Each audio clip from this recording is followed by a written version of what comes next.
Hi, we are joined today by author Christine Silverstein, and she is the author of a new book that I am really excited to talk with her about. It is called Wrestling Through Adversity, Empowering Children, Teens, and Young Adults to Win in Life. Christine, I absolutely love your title.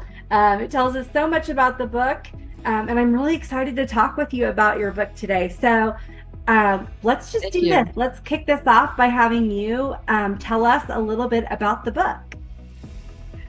Yes, well, people wonder about the title, like what is that about? Is it about pro wrestlers or about, high school wrestlers? And looking back to the moment when I wrote the introduction, which was actually the last part I wrote in the book, I was on the Nile River on a cruise, and I thought, why not use a very inspirational story about a wrestler and a coach who experienced the 9/11 attack. So I start the book off with a quote from him, from his memoir, Wrestling for Life.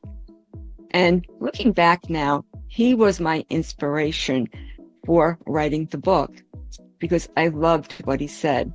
He wrote his memoir when he was dying of cancer from the effects of the 9/11 smoke and debris that he breathed in.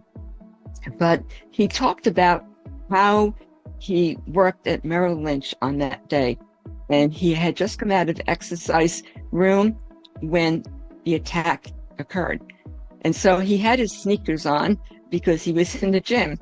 And so when it happened, he ran out of the building, of course, when they realized what happened, and down the street, and he inhaled so much smoke, and he was exhausted, but he continued to run. And that was an inspiration because he's emblematic of how we have to wrestle through adversity in life. And he ended up talking about how he was working in this environment, in the corporate environment, wanting to get ahead and, reach the pinnacle of success. But he wasn't like the other people there who graduated from Harvard, and they had a different work ethic from Phil. And they kind of made fun of his stature as a wrestler with the no neck look, because of weightlifting.